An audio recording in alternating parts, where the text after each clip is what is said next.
What are emotions and how do they work? Emotions are often feared and avoided because they are so painful.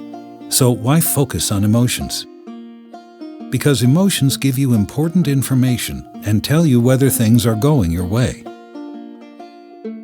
Emotions help you to survive by providing an efficient, automatic way of responding rapidly to important situations.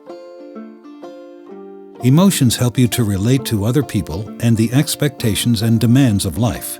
Emotions tell you what you need. When you know what you need, you can take action to meet those needs.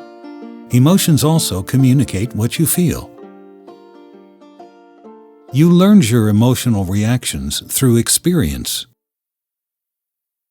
All your negative experiences can turn into a big, black, and scary feeling inside.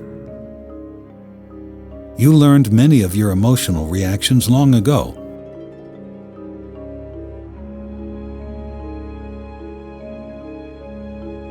Your black shadow will therefore sometimes resemble a person who hurt you in the past.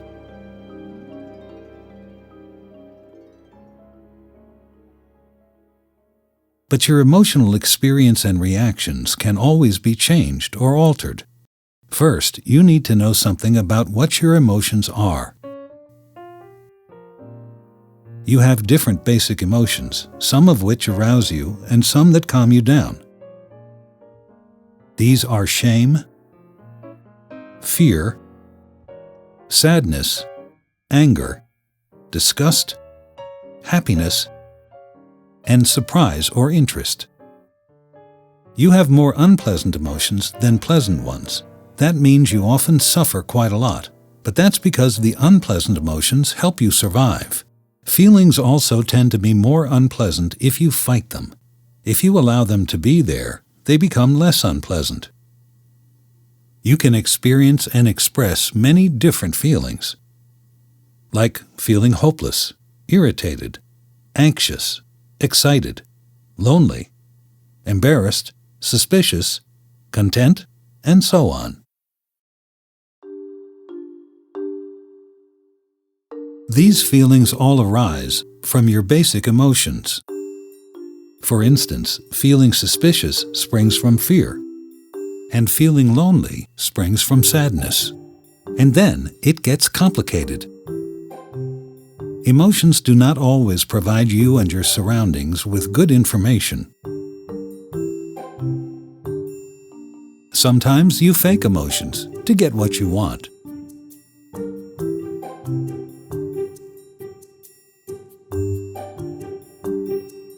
At other times, you cover up your real emotions with other emotions. If you act like this, when you really feel like this, and your need is compassion and comfort, you will instead drive people away.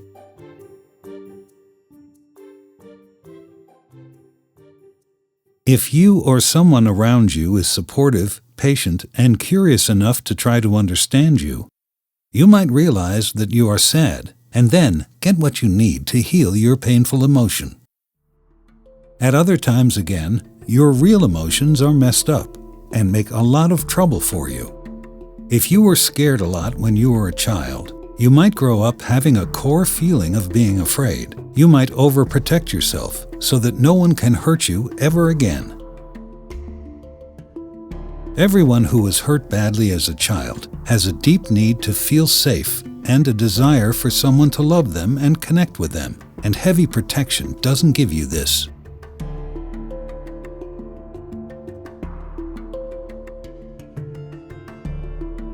You can tell or show someone you trust that you are afraid. You can welcome the feeling of being afraid and listen to it, instead of ignoring it and covering it up.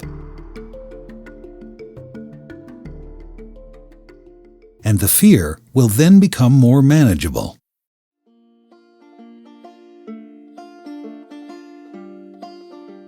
You can also change fear by means of self-compassion and assertive anger.